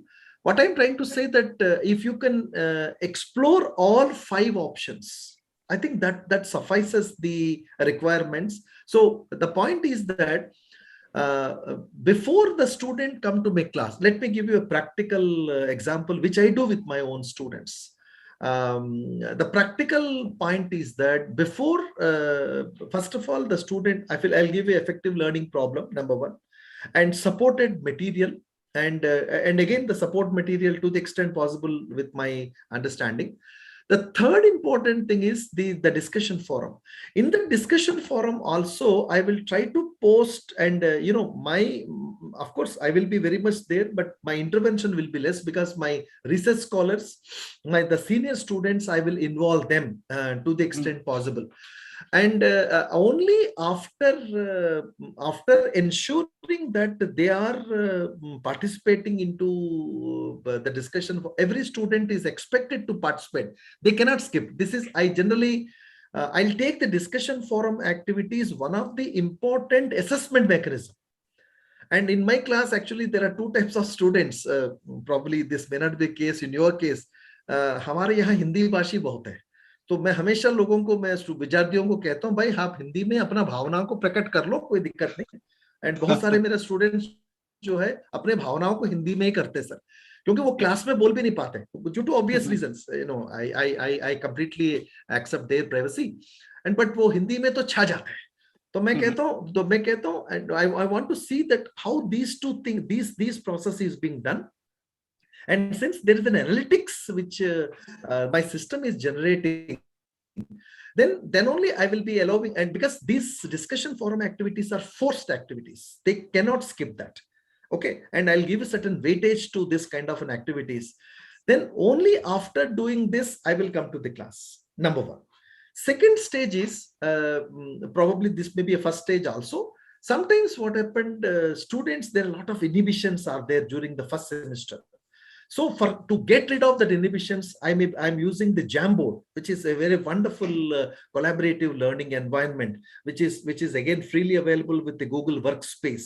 Normal Gmail account is also there because since we are part of the Google Workspace, and of course I'm extensively using the Padlet also. So that, initially once the students and in my class, there is one small interesting thing. I don't allow the students to laugh. Because everybody may be asking any question, any side can come. So मैं हमेशा लोगों को कहता हूँ, हाय भाई हंसना मना है. हंसना मनाने के मतलब in terms of the learning part as such. So once they have the get rid of that inhibition with the Jamboard and Padlet kind of a thing, and so their participation is much comfortable and much deeper. See what happens. Any student, if they agree or don't agree, they should submit with a valid proof of evidence. I'll tell you, maybe you may be doing it. One smallest innovation I do with my students, starting from design to the development to the delivery of my courses, generally it takes 6 to 8 months time. 6 months is almost a semester, and 2-3 months plus or minuses. During this 6 to 9 months time, we have around 155 peer-reviewed journals, which is an exchange journal with our NIEPA journal. So as per this topic, I used to identify around 5 to 6 journal articles, and they had to refer while participating in that discussion forum. And we have one non-teaching day, Thursday afternoon or Friday afternoon. Sometimes it varies. So we'll be discussing the discussion forum activity only. And so to drive the discussion forum, Jamboard, Padlet, and of course, Moodle, 5 types of discussion forums I will be using. And once the student knows that this is a forced activity, number one. Secondly, there is a freedom of expression also, an academic freedom of expression.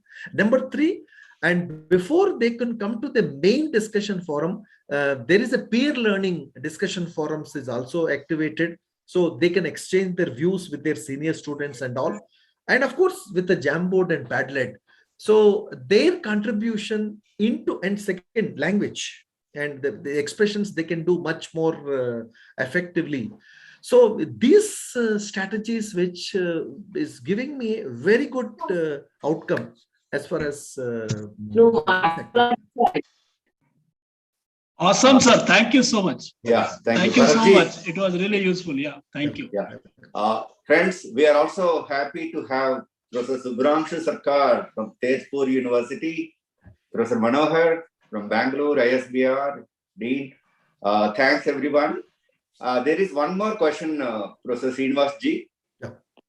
One gentleman, I think D.D. Swain, no, someone is asking, yeah.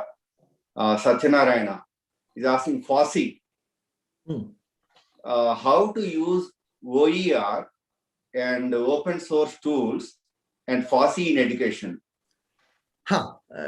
See, actually, sir, what happened? There are basically what happened. Let me put like this. Whatever the content, whether it's a video content, text content, or image, or a podcast, whatever you have created, you have a copyright on that. Okay. So the UNESCO, this was started, of course, the MIT was started in 2001 itself. There is a concept of putting our content into public domain with certain legal rights. There are 6 important licenses are there. And some licenses are free to use, some licenses are protected to use. I hope the institutions now, it's a high time that everyone should adopt this.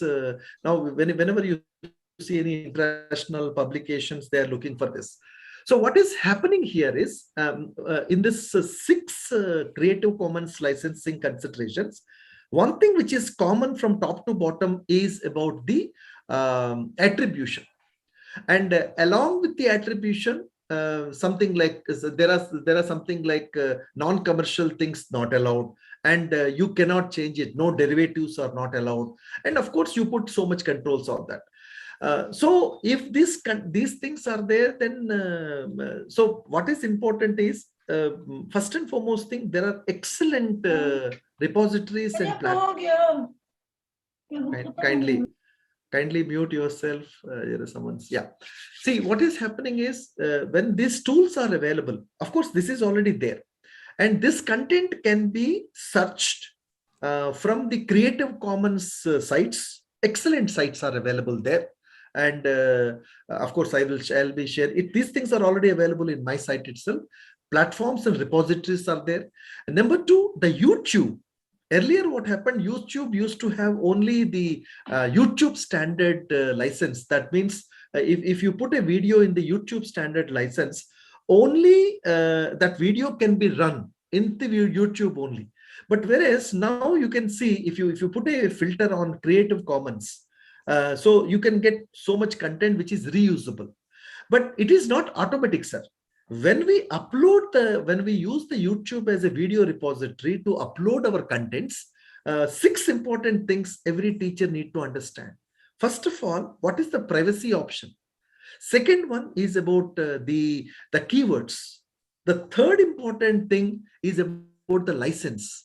So by default, it will select the YouTube standard license. But yes, you have been a beneficiary of Creative Commons. So it is our responsibility also to put our content into the Creative Commons. Nobody is going to force you. Then comes the category, under which category this video can be reflected. And fifth one important thing is, how do you, there is a nice concept of embedding is there. Embedding means the video is available in the YouTube. Whether you want to run the YouTube video in your asynchronous learning platform, or when student clicks on that video, it opens in the YouTube. That call you have to take. The advantage is, if the YouTube video runs in your course, it has a lot of, because what are the issues, challenges, concerns, and whether this video is supporting the student's learning, you can take a call. If the student, student access the video in the YouTube, you don't have a control. You don't have a control. And of course, the comments also. So these are the 6 essential elements one needs to understand to use that FOSSEE. And second point is like Moodle, which is again a FOSSEE tool, free open source learning management system. And the content, whatever the tools which also I've been showing over here, most of them are free open source. But unfortunately, the moment we talk about the LibreOffice or Open Office, people will look at up and down. When you talk about the MS Office, you will have a stake. But that's what. And when you look at the MS Office, when you look at the Windows, version 10 to version 11, it requires hardware upgrade and software upgrade. But when it comes to Linux operating system, things will be much easier, and you don't have you'll get many more advantages to that. That's the answer. Yeah. Friends, one more question from Dr. SVS Sudhakar. He is the former director, HRD from Visakhapatnam Port Trust. And he is also active board member on ISTD and NIPM. Okay. Sudhakarji, over to you. Namaskaram, sir. Am I audible? Yes, yes, Yeah, yes, you are you audible. audible. Yes, sir. Sir, it's very interesting. Before I go appreciate, let me tell you one line in Telugu, or literature. Kunjara Yudhambu Doma Kuttaka Chochi. It means a group of elements were entered into a small mosquito's neck. Like that, in 1.5 hours, you have covered a vast information, vast knowledge, and we were immensely happy to understand whole content. I'm afraid whether how best I can advise, in fact, I'm guiding some scholars, I can advise them to use these platforms which were provided by you. Really, sir, wonderful session. It's only appreciation. I don't have any. Dhanyawad, sir. Thank you. Yeah. And also, we are very happy to have Professor Anil, Senior Dean, Wellinger, and many more friends. Anyone? Anil Bhai, you wish to Yes, ask yes. anything? Yeah. Professor, wonderful session. I missed a bit in between because of lack of internet connectivity. However, the tools you mentioned are very fascinating. I wish all the students get advantage of it through the faculty. But you said 1% is the technology which matters, but I feel looking at the tools, everything matters is technology. So my request is how can we do a deep dive into using these tools and how the faculty can get advantage of this through you is my request.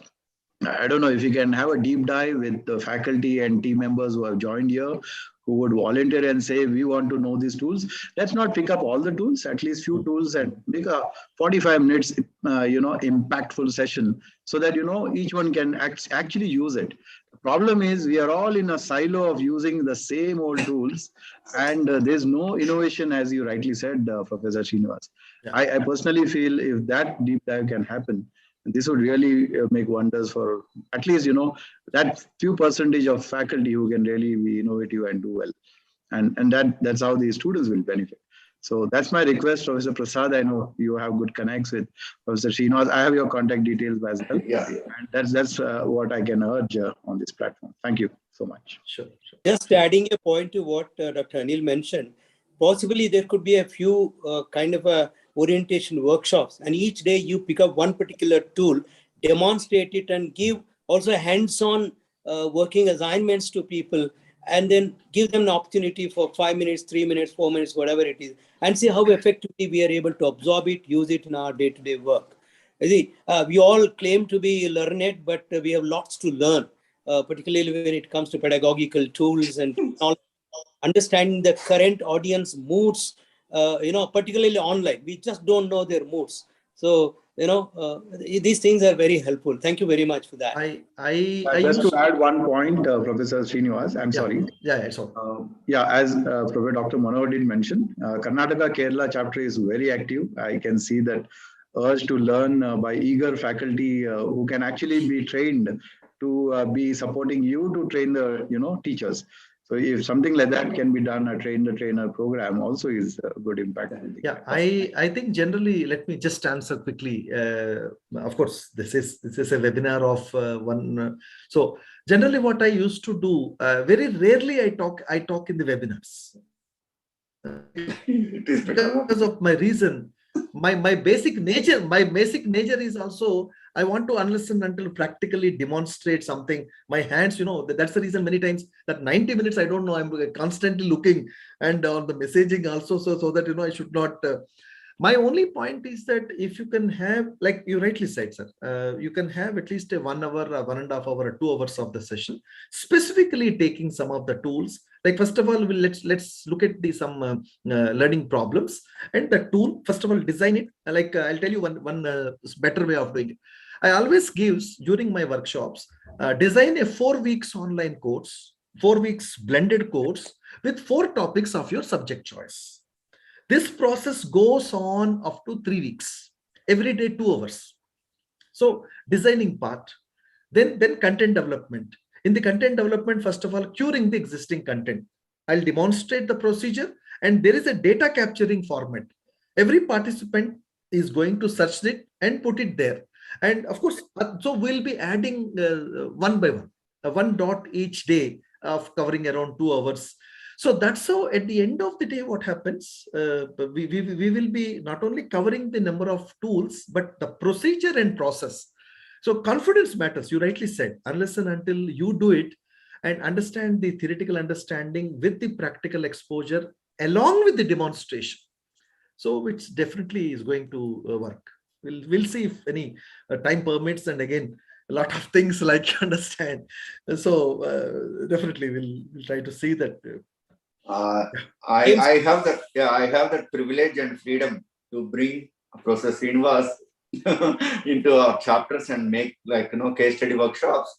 I think we need to do it on a bigger scale, because most of the online service providers also are providing experiential e-learning facilities, because but really we can do physically we can do experiential learning, but e-learning facilities also are being made experiential learning facilities, like scenario analysis, simulations, gamification. That's all going to be very, very popular in the days to come. I'm sure these e-learning, this kind of sessions will be very useful, and almost all the institutions, academic institutions from elementary school to PhD offering institutions are started taking advantage of the technology, particularly the digital tools. That's why this topic today is known digital tools or digital pedagogy for blended teaching learning, a step-by-step approach. I thank everyone. I think there are no doubts. Actually, it's already Jitendra Mishra. Jitendra ji, yeah. Please. Thank you, sir. And let me first congratulate and thank you for navigating through the entire gamut. So you have done one great job, that you have seized the scope of excuse that what can work, what cannot work. You have given enough material for each one of us to explore and try to see what works in our case.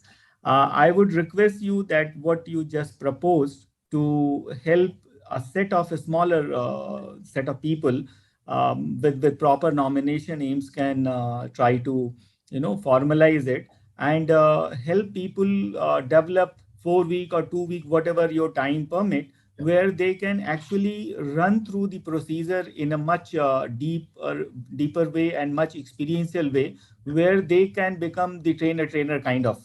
So if from different institutions, few people are trained the way you just mentioned, they can try to exercise it in their own institution, and we can have it as a kind of wide activity and more impactful activity of capacity building.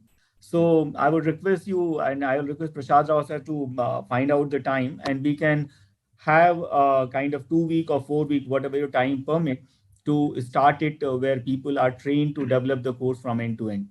Thank you, sir. Sure. In fact, I had the experience with Professor Srinivas. Anilji, you wish to talk anything? You have raised your hand. No, I'm just clapping. Okay. Right. Yeah. In fact, I had good comments by our executive board members. Thank you so much. And I was just wanting to comment saying that we, as Dr. Prasad mentioned, that we have in AIMS 850 plus business schools, which is a big range of schools coming up, coming into the gamut. And second is we have excellent chapters. I think I just mentioned Kannada, Kerala because Dr. Manohar was speaking, but otherwise we have chapters across India, and there the trainers which Professor Jitendra also mentioned would definitely give a good impetus for learners, students of course, but then the faculty learners also to make their impact better with these pedagogies. Thank you, sir.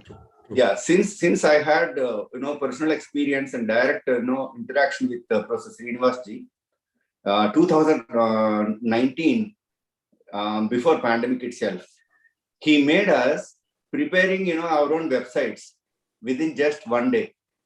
And he made us sharing our sessions on Moodle. Moodle is open software program tools which we could upload our content, which we could share our PPTs and made our own websites. Of course, we could not continue that because there is no follow-up. But he is very good at making the faculty very, very hands-on experience with the various tools of delivery, not only designing the curriculum, designing the content, but also for delivery of the content. I think Sakarji, last question of that session. Thank you, Rao sir, for arranging this excellent one. And whenever you had given me the intimation, I made it a point that Sunday we listen to Professor Srinivas. He happens to be a regular speaker in our teaching learning center. And it's a great contribution to the people in the eastern region, where our faculty from Arunachal Pradesh, Mizoram, Manipur, all 7 all states. these places are really benefited by his lecture. And I have my personal experience because last year, I think we had a training at NITTR Chennai when I was developing a course on MOOCs. And there also, I just messaged you, Rao sir, that he gave us certain kind of tips. That is how to make the participants glued to the video clips. Exactly. It is not like that sometimes we feel happy, 67 students are attending. But many of them may be just making it on and going for that. So there are certain tips that which he had given, that how to involve them in between, putting some questions like this. So there are certain tips which makes the entire blended learning more interactive, more interesting, and really Srinivas sir has contributed a lot in this particular field. Thank you for arranging this, and I am so happy to see my friends from AIMS here after a long time. Thank you, Rao sir. Thank you, Srinivas sir. Thank you so much.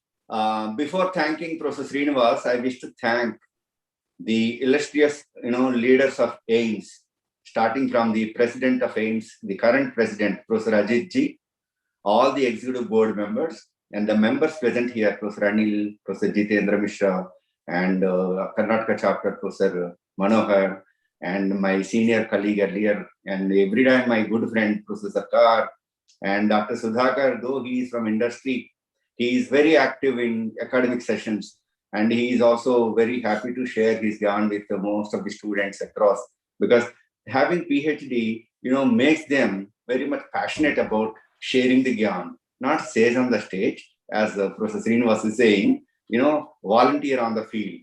I'm really happy, and I'm very much thankful to the AIMS Secretariat, Sri Venkateshwarlu ji, Dr. Sunil, who is making all the arrangements, and day one he is following up. And I thank all the participants, making such a wonderful learning session this is. And a big thank you, Professor Srinivas, accepting readily. In fact, I used his services for my university where I am working, Sharda University, Greater Noida. Immediately that session was felt, because though it is done online, I got a fantastic feedback from my own colleagues. Then I requested him, sir, I wish to make it, for AIMS, on behalf of AIMS, we wish to.